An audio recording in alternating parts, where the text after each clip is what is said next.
이름으로 축복합니다.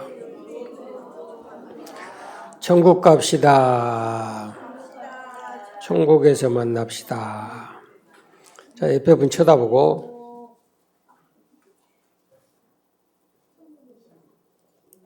내가 좋아하는 것 하는 것보다 내가 싫어하는 것 안 하는 것이 사랑입니다. 좀 길죠? 시작. 진짜 사랑은 옆에 사람이 싫어하는 거 안 하는 거예요.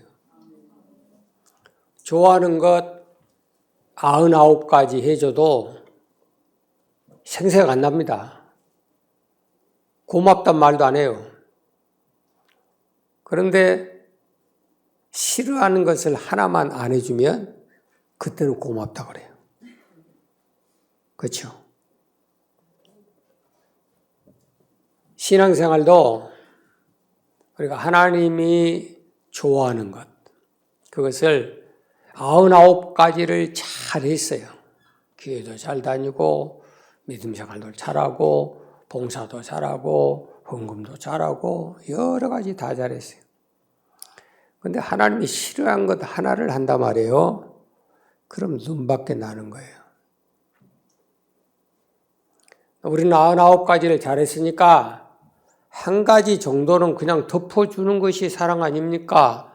라고 얘기할지 모르지만 하나님이 원하는 사랑은 1%, 2%가 부족한 사랑이 아니라 완벽한 사랑이에요. 완전한 사랑. 100%가 갖춰져 있어야 된다. 그 말입니다. 로마 11장 23절 말씀 보면 따라합니다. 믿음은 접붙임이다. 접붙임이라는 것은 나무에 가지를 대서 묶어놓는 거예요. 베어가지고 그러면 이 가지에서 열매를 맺게 하는 것. 그러니까 우리가 이 사람들이 그리스도 안에 들어와서 그리스도와 함께 접붙임, 하나가 되는 거죠. 한 몸이 되는 거예요. 그럼 거기에서 열매가 나온단 말이에요. 그런데 그 접붙임은 뭐라고 성경에 기록가 났냐면 본성을 거스려야 된다라고 써놨어요. 그 본성이 뭐냐면 돌감람나무예요. 쉽게 표현하면 땡감이에요. 자, 옆에 사람 얼굴 쳐다보고 당신 맛은 땡감이요.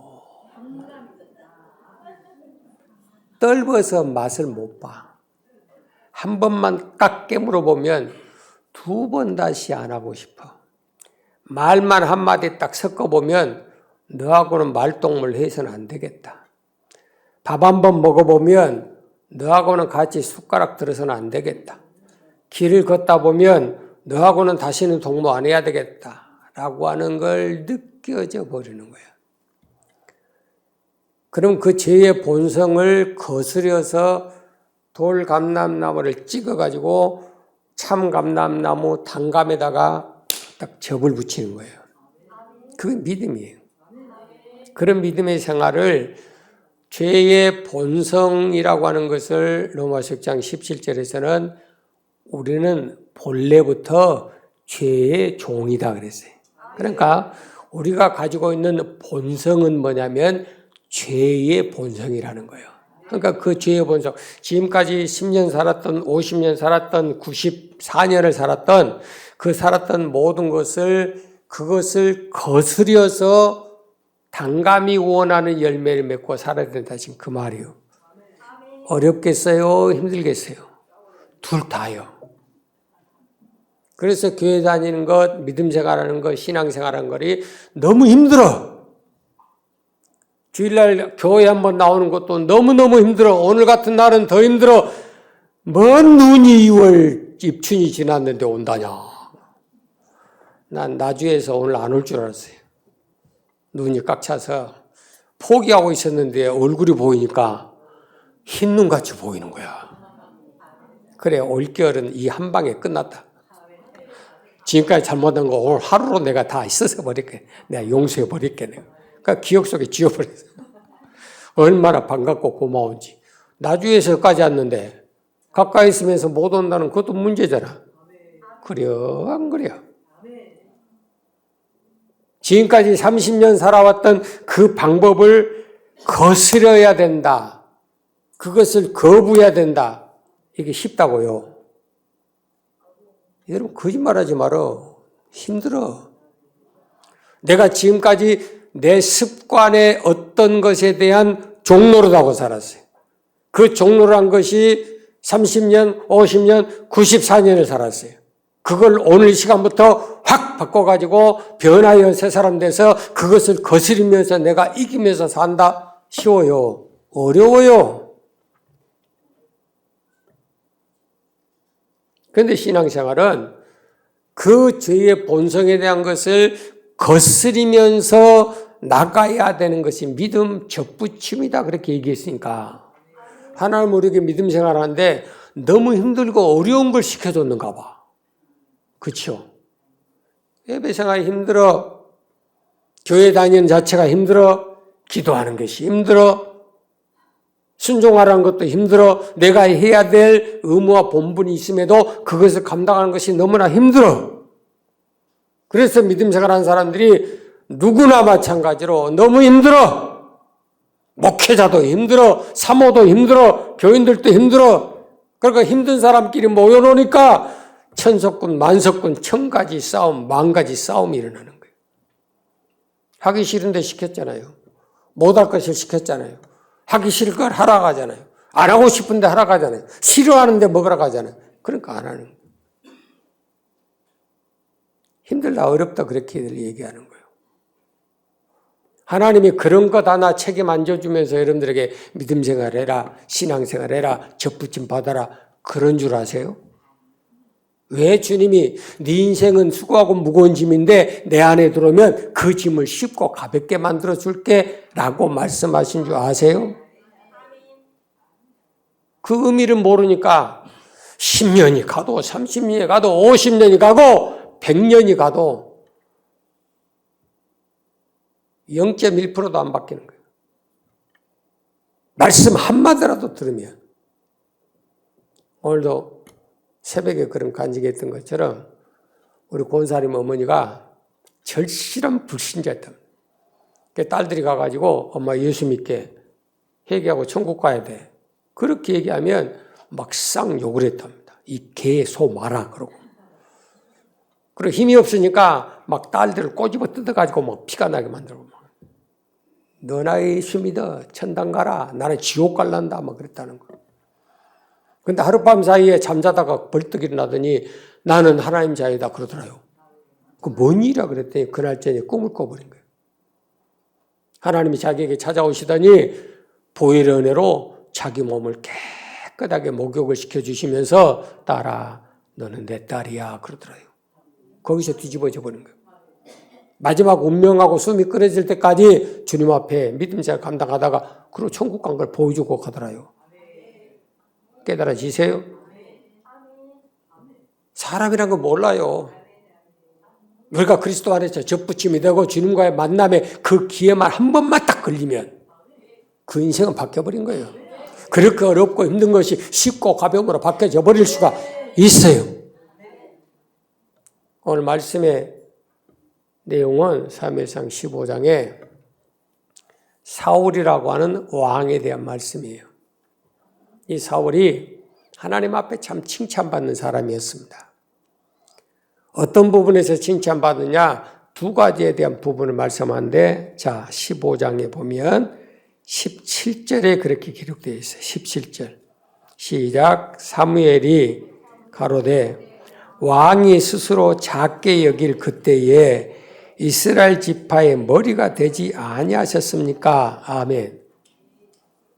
하나님이 사울을 가장 기쁘게 예쁘게 보았던 내용 하나가 뭐냐면 자기 자신을 스스로 작게 여겼다.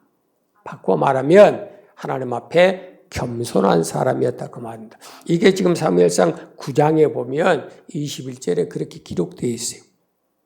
사울아, 하나님 너를 왕으로 세운단다. 그러니까 사울이 팔딱팔딱 뛰는 거예요. 아니, 그럴 수 없습니다. 우리의 지파는요, 12개 지파 가운데 가장 작은 베냐민 지파요.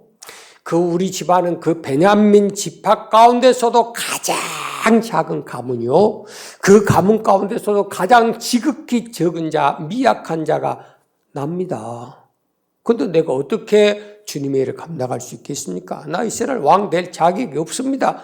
그 말 한마디를 들으시고 하나님이 그를 기뻐하셨더라. 그래서 하나님 누구를 기뻐하신다?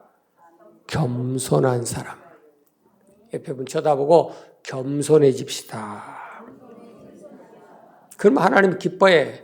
목 딱 빳빳이 들고 네가 뭔데 그러고 덤비면 모난 정이 돌멩이가 정을 먼저 맞는 거예요. 그러니까 어떤 폭탄이 날라오거든 어떻게 하면서 한다? 수그리. 총알이 날라오면 수그리. 재앙과 저주가 날라오면 수그리. 그러면 되는 거예요. 네가 뭐가 잘났다고 고개를 뻣바닥에 들고 일어서냐? 그러니까 먼저 맞아버리지.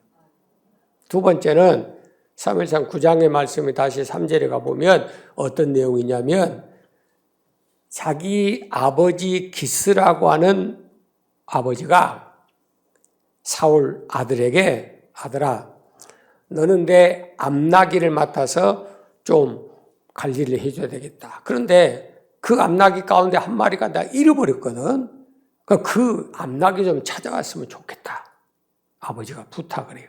그러니까 그 아버지 말을 귓등으로 안 듣고 무시 안 하고 사울이라는 아들은 아버지의 명령을 지키기 위해서 아버지 명령이 떨어진 순간부터 해가 떨어진 순간까지 들판으로 산으로 광야로 찾아다녔어요. 아무리 찾아도 없는 거예요. 그러니까 불쌍히 여겨서 야 암나기 찾았으니까 못 찾아도 상관없으니까 그냥 돌아와라. 하나님이 언제 사울을 기뻐하셨냐면 적은 것이지만 맡겨진 것에 충성할 때. 하나님 누구를 기뻐하신다? 충성된 자. 하나님 앞에는 크고 작은 일이 없어요. 알았죠? 어떤 사람은 교회 일을 많이 하니까 큰 종이고 어떤 사람은 조금 하니까 째깔한 종이고 그럴 리가 없어. 알았어요? 우리의 몸의 지체 어떤 것은 크고 어떤 것은 적고 따질 게 아니에요. 각자에게 주어진 재능대로 감당할 수 있는 그 분량대로 우리 몸에 맡겨줬으니까 그 지체에 그 어떤 것도 하나 필요 없는 것이 없다라고 인정하셔야 돼요. 그런데 문제가 생겼어요. 겸손할 때 기뻐하고 충성했을 때 기뻐했던 그 하나님이 사도행전 13장 21절 22절에 와서 보면 사울을 왕으로 40년간 세웠다가 40년이에요. 40년 교회 다녔어요. 40년 동안 교회에서 직분 노릇 했어요. 그런데 하나님이 패하시고라고 써놨어요. 패하시고라고 하는 말의 뜻은 제거하시고라는 뜻이에요. 하나님이 사울을 40년간 세웠어요. 그런데 그 일에 있어서 오늘 말씀 보면 여호와께서 사무엘상 15장 11절에 봐봐요. 11절 시작. 내가 사울을 세워 왕 삼은 것을 후회하노니 아멘. 하나님 뭐 했어요? 후회했어요. 40년 동안 어떤 눈으로 봤어요? 후회했다라고 하는 단어인데 이 말을 다른 영어 성경에 보면 회개했다, 한탄했다, 가슴을 두드렸다 그런 뜻이에요. 하나님이 만들어놓고 후회했다, 나를 불러놓고 내게 맡겨놓고 후회했다 그런 의미가 아니에요. 가슴 팍 치고 계셨다 그 말입니다. 그러니까 사울 왕에게 40년을 기다려준 거예요. 제발 말씀으로 돌아야 되지 않겠냐? 네 본연의 자리로 돌아야 되지 않겠냐? 겸손한 자리로 돌아오고 충성된 자리로 돌아와야 되겠다라고 하시면서 가슴치고 한탄하고 계셨더라. 지금 그 말이에요. 알았죠? 앞에 있는 분이 사모님은 거기 장님 종종 다니시는데 가니까 뭐라고 얘기하냐면 사모님은 진짜 행복하시겠어요. 그러더래. 그래서 뭘 보고 사면 제가 행복한 것 같아요. 그러니까 제가 보는 내 주위에 많은 분들이 자식들 문제 때문에 속 안 썩은 가정이 하나도 없더라. 그런데 사모님은 자식들이 다 목사님이 되시고 목회하고 속 썩을 것이 없으니 얼마나 행복하세요? 그러더래. 아멘 못 하신 분들은 뭔가 뒤에가 지금 캥기는 게 있는 분들. 자, 앞뒤 쳐다보고 자식 때문에 걱정 없죠. 그 말 들으면 열불나는 사람이 여기 한 5명은 있어요. 그러니까 여러분 제일 듣기 싫은 설교가 뭐예요? 자식 건드는 설교. 내 자식만 건드려봐라 나 교회 안 나버려요. 우리 집안 집구석만 건드려봐라 나 신앙사 안 해버려. 많아요. 그래서 못 건드는 거예요. 가정 설교를 못 하는 거예요. 부부 설교를 못 하는 거예요. 자식 설교를 못 하는 거예요. 왜? 듣기 싫어하니까.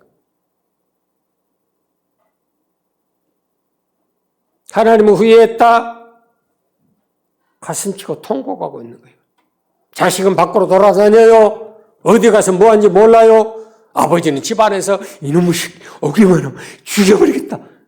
그렇게 근심하고 있고 어머니는 그 자식 찾아다니라고 저녁 내내 고통을 받고 다니느니라. 성경 원리. 아버지는 안 다녀.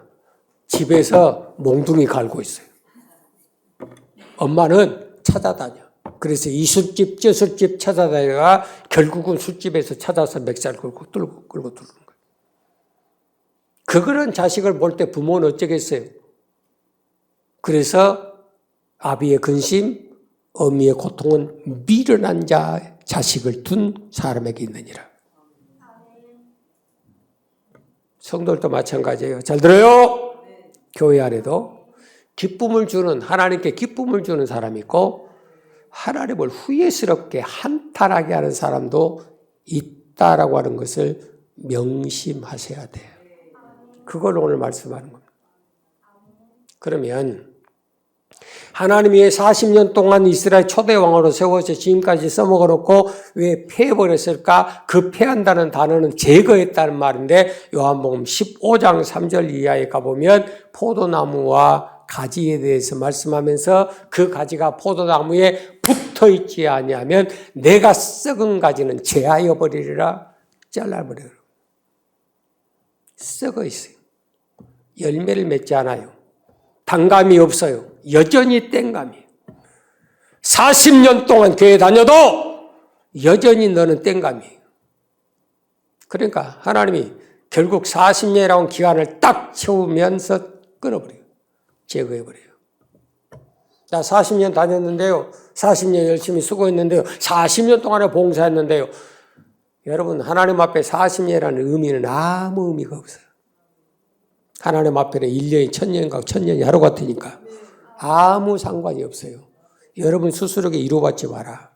그러면 왜 하나님이 그 사울 왕을 제하여 버렸는가라고 하는 것을 보는데 크게 두 가지의 부분을 가지고 말씀하려고 합니다. 첫째는 9절이에요. 9절 시작. 사울과 백성이 아각과 그 양과 소의 가장 좋은 것 또는 기름진 것과 어린 양과 모든 좋은 것을 남기고 진멸키로 즐겨 아니하고 가치 없고 낮은 것은 진멸하니라. 아멘. 자, 이 말이 무슨 뜻일까? 잘 보시면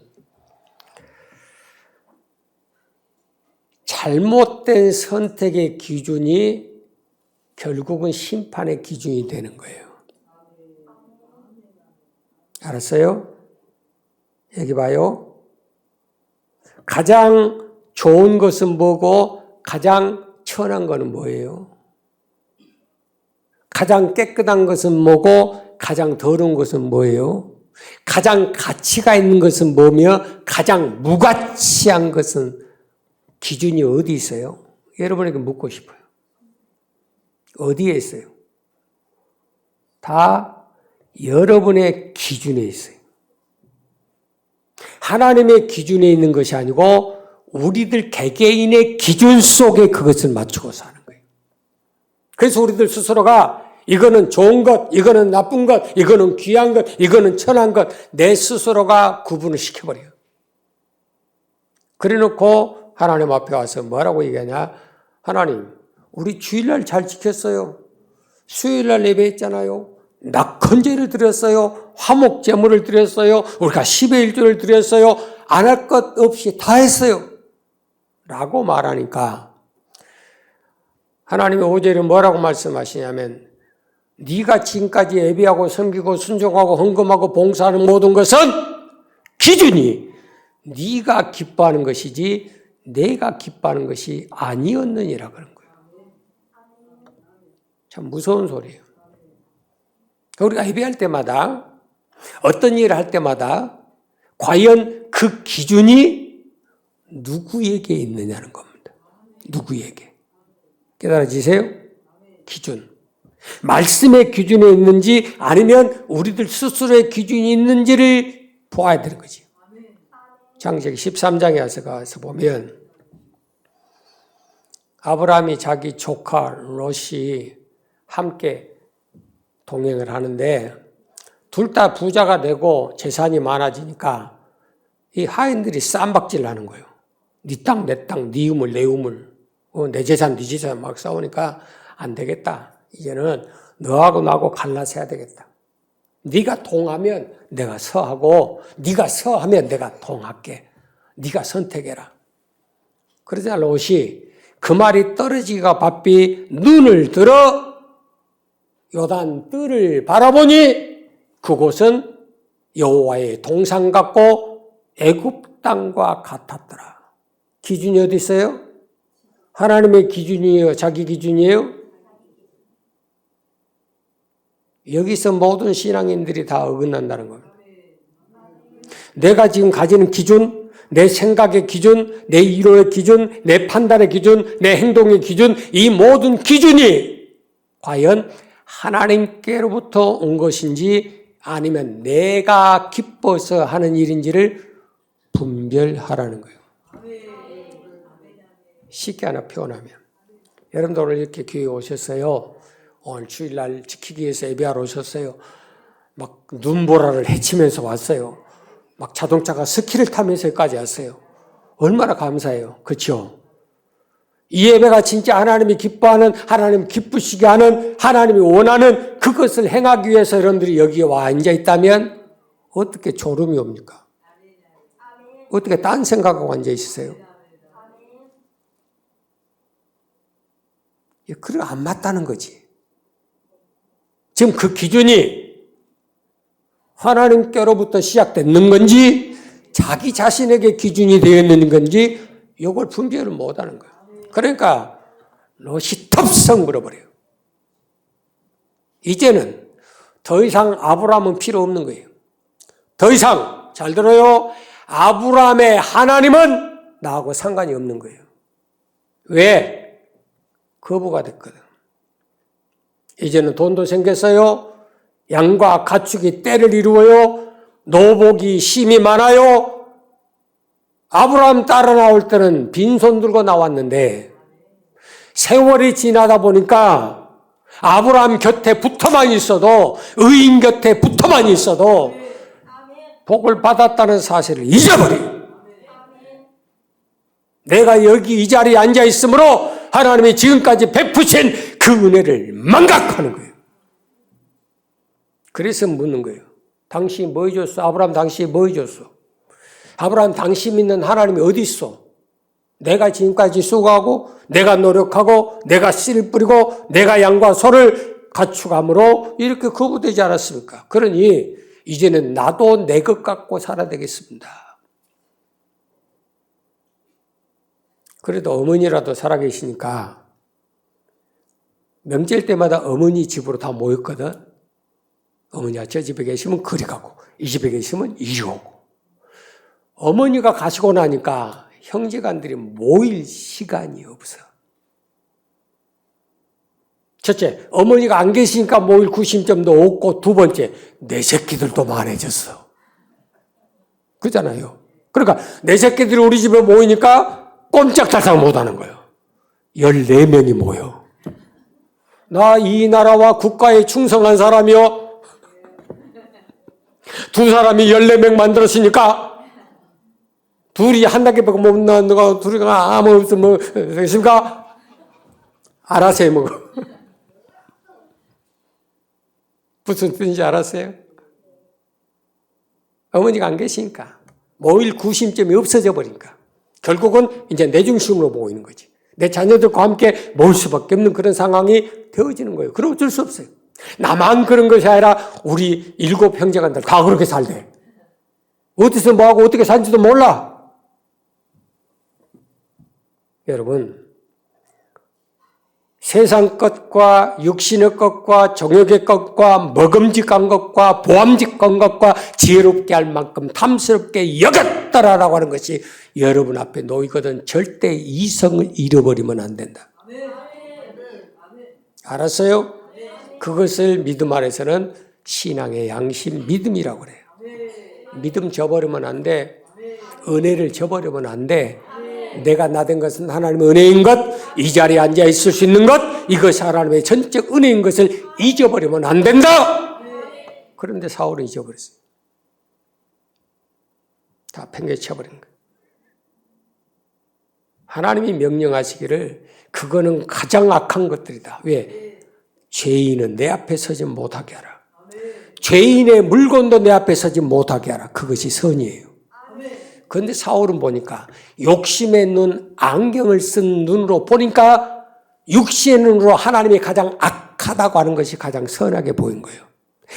하나님께서 가장 천하다고 말하는 것을 자기는 가장 귀하게 보이는 거예요. 그래서 하나님의 말씀에 역행하는 겁니다. 자기 눈에 보일 때 좋은 것은 걷어들이고 천한 것은 싸그리 없애버린 거예요. 하나님의 생각과 반대죠. 그렇죠? 그러니까 많은 분들이 상담 와서 나는 이렇게 열심히 살았고 이렇게 열심히 충정되어 살았는데 왜 내 인생이 안 풀리고 이렇게 힘들게 삽니까? 라고 얘기해. 제가 쳐다보고 들어보면요. 어이가 없어. 너는 지금 본 원심에서 지금 온 도시에서 10km, 50km, 100km, 1000km 떠났어. 그러면서 힘들대. 멀리 갈수록 힘든 거예요. 맞아요? 틀려요? 가까이 올수록 그래도 집에 등불이라도 보여. 노랑 리본이라도 달아놓은 게 보인다니까. 이게 또 알아먹어야 밥이지 또. 학교 다닐 때 공부를 잘해가지고 뭔 소리인지 알겠어요? 응? 자식 돌아오라고 노란 손수건 걸어놓잖아. 가까이 오면 그거라도 보여서 아이고 얼른 가야 되겠다 그러고 들어가잖아. 탕자가 자기 집에 돌아올 때 그냥 무턱대고 들어간 자세요. 그 집 앞에 아버지가 어귀에 서서 기다리는 그 모습 보면서 나는 버림받은 자식이 아니구나. 아버지가 지금까지 나를 기다렸구나. 그 간절함에 아버지 품으로 뛰어 들어간 거지. 성경을 잘 봐봐요. 진짜 재밌어. 정전 선생님은 영어가 진짜 재밌대. 나는 성경이 진짜 재밌어. 옆에 분에게 선택을 잘합시다. 선택을 잘해야 100년이 갑니다. 순간의 선택이 영혼을 좌우하는 거예요. 어디 전자제품에서 선택 잘해야 10년 간다는 합니까? 요즘 그것도 다 거짓말이에요. 핸드폰도 3년 쓰면 다시 바꿔야 돼. 절대 속지 마라. 두 번째 말씀 봅시다. 24절.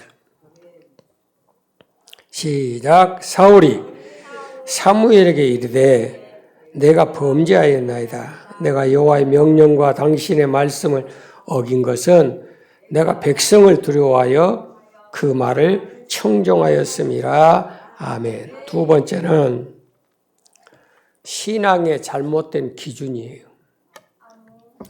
잘못된 선택의 기준이라겠죠. 그게 첫 번째예요. 두 번째는 잘못된 신앙적인 기준이 틀렸다는 거예요.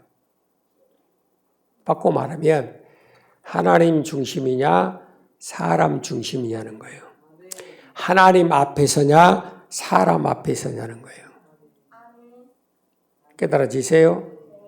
그러니까 결국은 이 사울이라고 하는 사람이 버림을 받을 수밖에 없는 그 현실은 하나님 중심이 아니라 사람 중심이에요. 하나님을 두려워하는 게 아니고 사람을 두려워해. 하나님이 무서운 게 아니라 사람이 무서워. 깨달아집니까? 그래서 내가 여호와의 명령대로 순종하지 못한 것, 죄인된 아각과 그 죄인된 물건을 내가 사거리 없애지 못한 것은 백성이 두렵고 백성이 두려워서. 내 신앙의 기준은 하나님보다도 사람이 더 귀해서라고 하는 뜻이에요. 이해가 되세요? 갈라디아서 1장 10절 보면 내가 사람에게 기쁨을 구하라 하나님께 기쁨을 구하라. 거기에 그렇게 나와요. 그러면서 그 앞에 보면 뭐라고 했냐면 내가 사람을 좋게 하랴 하나님을 좋게 하라. 두 번째는 사람을 기쁘게 하라 하나님을 기쁘게 하라. 두 개로 나눠져 있어요. 첫 번째, 내가 사람을 좋게 하냐 하나님을 좋게 하냐 라고 하는 그 좋게라고 하는 단어에 두 가지 의미가 있어요. 킹 제임스 버전에서는 설득하다. 누구를 설득하고 사느냐라는 뜻이에요. 아침 이 말씀 읽으면서 깜짝 놀라버렸어요. 지금 여기 서 있는 목사가 하나님의 말씀에 의지해서 여러분들에게 말씀을 전해요. 근데 이 말씀을 전할 때 내가 지금 누구를 설득시키고 있는 설교를 하는가? 지금 그 소리예요. 하나님을 설득시키려고 서 있는가? 여러분을 설득시키려고 서 있는가? 두 번째 NIV에서는 뭐라고 하냐면 승인하다. 승인해. 허락을 받는 거예요. 그러니까 사람에게 허락을 받을까? 하나님께 허락을 받을까? 지금 그 말입니다. 목사가 설교하는데 여러분한테 동의를 구하는 거예요. 내가 이런 설교해도 되겠습니까? 아멘, 아멘, 할렐루야. 그렇게 설교해 주는 거예요. 사람들이 아니야, 그런 설교하면 안 돼, 그렇게 설교하면 안 돼, 듣기 싫어. 그러면 승리를 못 받았으니까 설교 안 하는 거예요. 이게 갈라디아서 1장 10절이에요. 성도들을 향하여 설득시켜서 그들로 하여금 하나님의 사람으로 살도록 만들어야 되는데 목회자가 하나님을 설득하려고 덤벼드는 거예요. 하나님, 그래도 저 사람 신앙생활 30년 안 했습니까? 그래도 저 사람 장로, 안수사, 권사, 집사, 직함 갖고 있지 않습니까? 그래도 저 사람 이렇게 저렇게 이렇게 순종하지 않았습니까? 그러니까 그것 좀 다 덮어주시고 우리 좋은 사이 아닙니까? 그냥 그러려니 덮어주시고 그래도 이번 이 문제 좀 해결해 주세요. 자, 누구 설득시키고 있는 거예요? 지금 여러분 설득시키고 있어요? 내가 하나님 설득시키고 있어요? 그 짓 하면 그리스도의 종이 아니라는 겁니다. 제가 강단에 설 때마다 하나님 설득시키려고 서본 적이 없어요. 난 여러분들을 설득시키고 싶고 여러분들이 승인받으려고 서본 적이 없어요. 하나님께서 옳다. 승인해 주기를 바라면서 지금 설교하는 거예요. 저도 얼마든지 좋은 말로 가꾸어서 실수하지 않고 된 소리, 센 소리 안 하고 어떤 거대하고 큰 교회들처럼 설교학 박사한테 가가지고 원고 갖다 주면 정리 싹 해서 갖다 주면 그거 읽어대는 나도 할 줄 알아요. 나도 얼마든지 할 줄 알아요. 근데 왜 그렇게 묵상 안 할까? 저도 맨 처음 전사생활 시작할 때 벌써 세월이 몇 년 지났어요. 노트에다가 일일이 다 썼어요. 이랬습니다. 저랬습니다. 여기는 끊고 여기는 올리고 여기는 낮추고 말 한마디 실수한 적 없어요. 여러분이 듣기 싫은 소리 해본 적이 없어요. 왜? 완벽한 설교집이었기 때문에. 그 설교문 작성하기 위해서 토요일 날은 약 3시간 정도 우리 집에 아무도 있어서는 안 돼요. 싹 다 내버려버려요. 그리고 앉아서 책을 부채꼴로 쫙 펴놓고 여기서 조금 여기서 조금 여기서 조금 해가지고 그것을 집착하고 해가지고 쓰고 그걸 다시 옹고지에다 또 옮겨 쓰고 하는데 3시간 걸렸어요.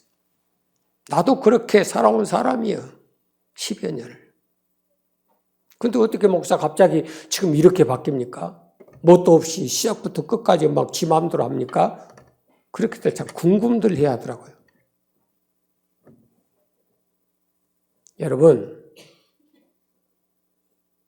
여러분들이 간절히 기도해야 될 제목, 여기 서 있는 목사가 진짜 간절히 기도해야 될 제목이 하나 있어요. 데살로니가서 2장 4절에 보니까 하나님 우리에게 뭘 주셨냐면 복음 전할 부탁을 받았어요. 두 번째, 여러분은 이 복음을 들어야 될 부탁을 받았어요. 목회자는 복음 전할 부탁, 성도는 복음을 들어야 될 부탁. 그러면 복음을 전할 부탁을 받은 목회자는 어떻게 설교하고 어떻게 복음을 전해야 되냐? 사람을 기쁘게 하는 것이 아니라 하나님을 기쁘시도록 만드는 것이니라. 나는 그 말씀을 확실하게 아멘해요. 목사님 설교가 강해요. 듣는 사람들이 듣다가도 어때요? 넌 듣다가 나가버려요. 아이고 무서운 목사님이에요. 그런 소리 내가 수없이 들어요. 너보다 내가 더 잘 알아요. 내가 하고 있는 거 모르겠어요. 어떤 말씀 전했는가?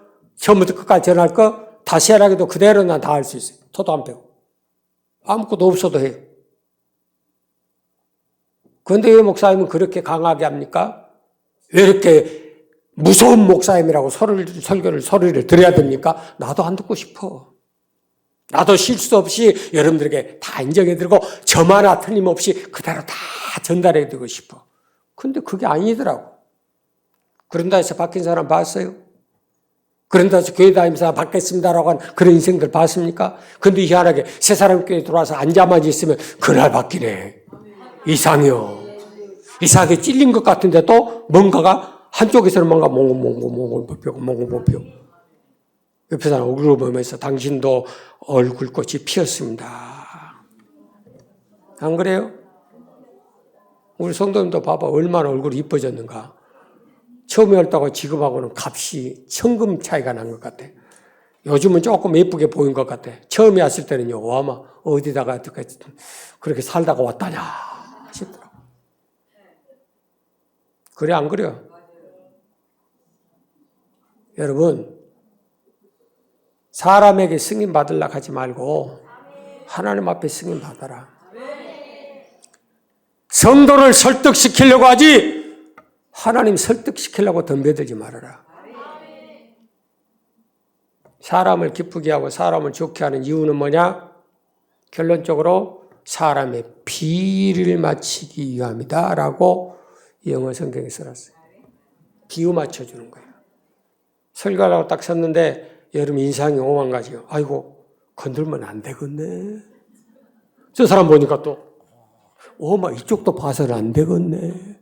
이쪽을 보니까 또 이쪽도 봐서도 안 되겠네. 그럼 볼 데가 어디 있어요? 그러니까 나하고 시계만 보는 거예요. 성경 보고 왕이 스스로 작게 여길 그때예요. 여러분에게 머리가 되지 않도록 하기 위해서 여러분은 눈 마주칠 필요가 없어. 왜? 꼴도 보기 싫은데 보고 싶겠어요. 근데 여기서 있는 목사는 처음부터 끝까지 여러분 눈을 그냥 파버릴 심정으로 보잖아요. 가끔 설교를 잊어버릴 때도 있지만 상하게 하면 잊어먹어버리죠.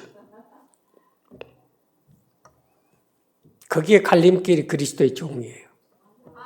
내가 만약에 바울이 그렇게 살았다면 나는 그리스도의 종이 아니다.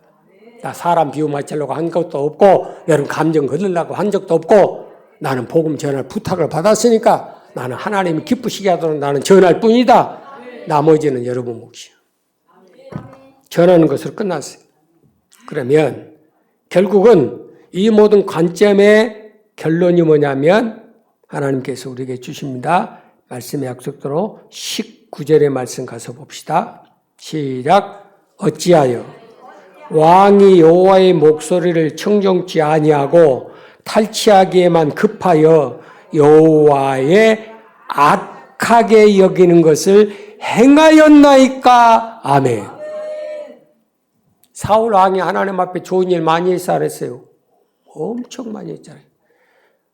그 공든 탑이 오늘 19절 한마디 보니까 하나님이 싫어하는 것은 악인데 그 하나님이 싫어한 것을 왜 했습니까? 그 하나님이 싫어한 것 한 개 때문에 당신이 해놓은 99가지는 사라졌습니다. 이 소리예요. 목사가 여러분들 개개인적인 문제까지 막 하나씩 막 그 시시껄껄하게 간섭하고 터치하고 하는 것 같죠. 여러분, 그것을 막아줘야 여러분 집에 댐이 안 무너져. 알았어요? 댐이 무너지는 것은 갑자기 홍수가 쏟아져서 무너질 리가 없어요. 그 댐의 구멍 하나 때문에. 그 구멍 하나가 결국은 계속적으로 새다 보면 댐을 부셔버려요. 그래서 말씀에 올리는 그 댐이 부서지지 않게 하기 위해서 구멍이 하나 있던 셋이 있던 다섯 있던 그 부분을 틀어 막아주는 거예요. 그때 오는 게 뭐예요? 여러분의 생활 속에 평안이 있고 위로가 있고 안위함이 있고 형통함이 있고. 여러분, 큰 문제, 상상할 수 없는 죽음과 삶에 대한 문제가 팍 터져가지고 거기서 하나님이 나를 구원해 주시고 건져 주시고 고쳐주기를 원하십니까? 그럼 그렇게 해드리라고 할게. 아니면 하루 세끼 먹고 그 새끼하고 새끼 살아갈 때 하루하루가 아무 염려 걱정 근심 없이 평안한 가운데 오늘 하루도 살아가지는 것. 그것을 원하세요? 그럼 그렇게 달라고 기도할게. 뭘 원하세요? 하나님 은혜가 뭐예요? 어떤 것이 하나님 은혜예요? 죽을 병에 걸렸다가 나선 것? 사고가 났는데 나만 살아난 것? 독을 마셨는데 나만 안 죽은 것? 그게 은혜인 줄 아세요? 착각하지 마라. 그렇게 안 되게 하는 것이 은혜예요. 알았어요? 여러분 뭐 하려고 그 고생한 데까지 갈랍니까?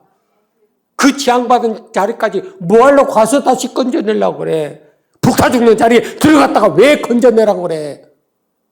안 가면 되는 거지. 깨달아지세요? 그것이 하나님 은혜예요.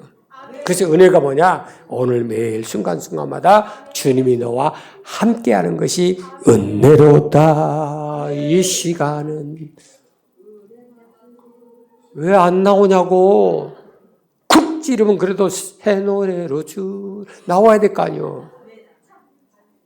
어제 사모님 그 얘기를 해. 목사님 우리가 은규보다는 더 나아야 되지 않겠습니까?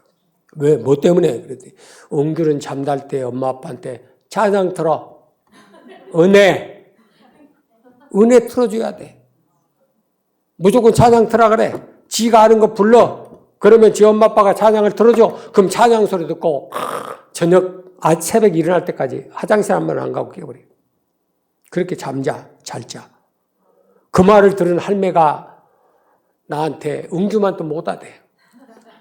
너는 잠잘 때 찬양 듣냐? 그래도 어제 저녁에 가보니까 자식 가슴팍에다가 핸드폰을 딱 해놓고 찬양을 듣고 있더라고. 성축해 내 영혼 내 영혼아. 그러길래 내가 여보 심장에다 올리면 저주파 맞아. 머리맡에 두면 뇌가 상해. 좀 멀리 놓고 들으셔. 통화 안 하는데요. 그래도 전자파가 와. 옆에 사람 쳐다보고 2살짜리보다는 더 나아야 되지 않겠습니까? 저녁에 뭐하고 주무세요? 그 새벽에 눈 뜨기가 힘들잖아. 왜? 새벽 2시까지 텔레 보고 영화 보고 놀고 자빠지는데. 깨랄 수가 있나요? 밤 10시, 11시 대로 배가 터지도록 먹고 자는데 새벽에 일어나 지나요. 안 되지. 기준을 잘 두셔. 시편 5편 4절에 하나님이 가장 싫어하는 것은 악이라겠어요. 악. 죄 짓는 거예요. 그래서 교회는 여러분 지은 죄를 회개하고 지을 죄를 못 짓게 하는 거예요. 지은 것을 끊어버리고 앞으로 지을 것 못 짓도록 칸막이를 콱 쳐버려요. 그게 홍해요. 그게 요단강이에요. 지난 건 흘러가버리게 만들고 오고 있는 것은 담으로 팍 싸가지고 못 지나가게. 그리고 우리는 그 홍해의 뻘바탕을 마른 육지처럼 지나가게 만들어요. 이게 바로 하나님의 은혜로다 이 시간. 이런 춤도 못 나오면 죽어야 돼. 지난 수요일에 말씀드렸잖아. 다윗은 막 바지가 흘러등 벗겨지도록 춤췄다 하잖아. 우리는 다 내리지 말도록 허리들을 꽉 묶고 진리 허리들을 묶고 시작. 그런 재미가 없으니까 주일날이 죽일 날이요. 예배 시간에 죽고 싶어. 그래서 죽는 연습만 하다가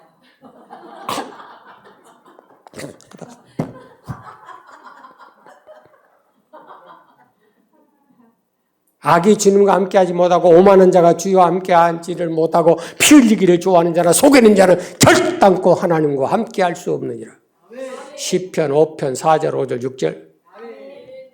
그럼 하나님이 기뻐하는 것은 뭘까? 로마서 12장 1절. 우리의 몸으로 드리는 거룩한 산제사를 기뻐하느니라. 우리의 몸으로 하나님 앞에 예배를 드리되 그 예배가 살아있는 예배. 다시 말하면 영적 예배니라. 몸뚱아리만 왔다가 앉았다가 가는 게 아니고 내 영과 혼과 육이 구속하신 그 은혜를 찬양하고 경배하고 그가 하신 일에 있어서 고백하며 간증하는 시간. 오늘도 성령님 우리 가운데 운행해 주시고 우리의 생각하는 것이나 말하는 것이나 행동하는 것에 그 하나님의 공급하는 힘대로 이끌어갈 때 그대로 순종하며 따라가는 그 예배. 그것을 하나님이 기뻐하시느니라. 그럼 목사님, 한 가지 나도 요구 조건이 있는데요. 우리가 하나님 기쁘게 했으면 하나님도 나 좀 기쁘게 해달라고 기도해 보세요.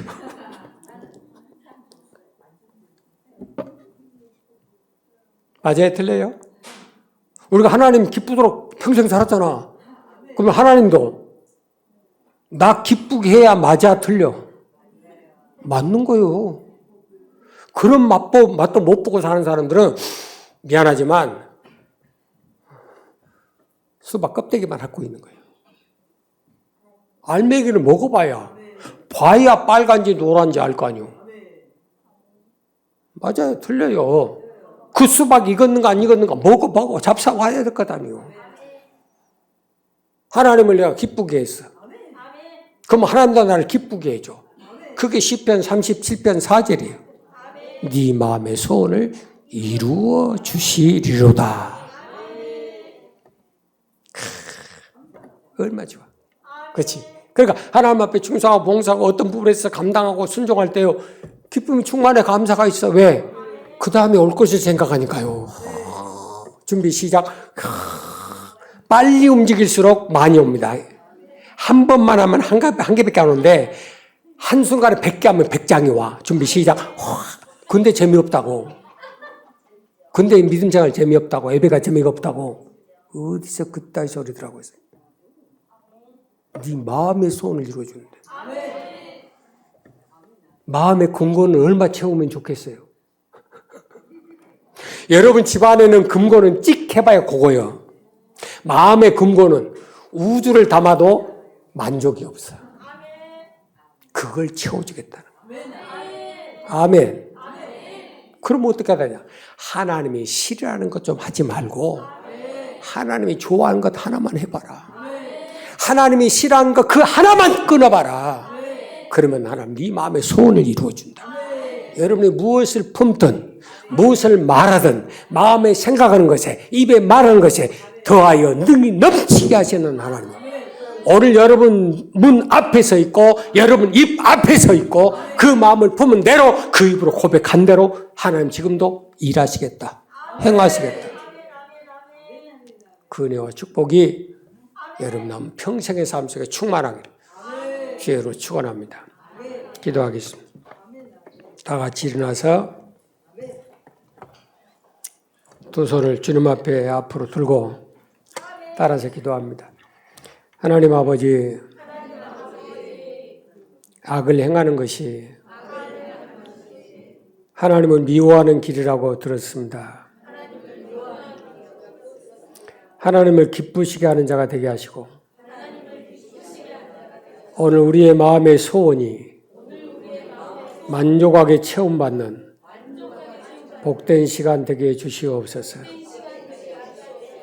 하나님을 미워한 죄, 말씀에 불순종한 죄, 사람을 의지한 죄, 판단 기준을 잘못한 죄, 예수 피로 예수 이름으로 용서해 주시옵소서.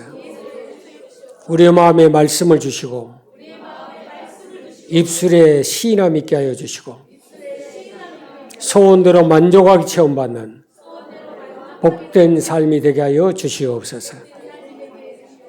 예수님의 이름으로 기도합니다. 아멘. 자비하신 하나님, 우리의 손에 들려있는 육신적인 기준, 잘못된 신앙의 판단들 다 주님 앞에 내어놓고 두 손 들었습니다. 우리의 마음을 주께로 향하고 두 손 들었사오니 주여 우리의 손을 붙잡아 주시고 하나님과의 원수된 것을 하나로 묶는 복된 시간 되게 하여 주옵시며 하나님이 기뻐하는 일을 행하게 하므로 우리의 마음의 소원대로 만족하게 하겠다고 말씀했으니 주여 우리의 마음의 소원을 아시죠. 우리의 기도의 제목을 아시죠. 이 시간 하늘문이 열리게 하여 주시고 하나님의 응답이 저희 마음과 생각을 평강으로 지키시는 복된 시간 되게 하여 주시옵소서. 어떤 죄도 사함받게 하시고 어떤 병도 고침받게 하시고 어떤 문제도 해결받아 이것이 우리의 간직이 되게 하시고 고백이 되게 하시고 찬송이 되게 하여 주시옵소서. 이제는 우리 주 예수 그리스도의 은혜와 하나님 아버지의 무한하신 사랑과 성령님의 감화하시고 동하심이 이루어하시고 깨닫게 하시는 은사가 사랑하는 모든 성도들의 머리머리 위에와 저희들 가정과 사업과 직장과 자자손손 머리머리 세 사람 교회와 이 나라 민족 위에 이제로부터 영원토록 함께 있을지어다. 나의 평생에 단 한 가지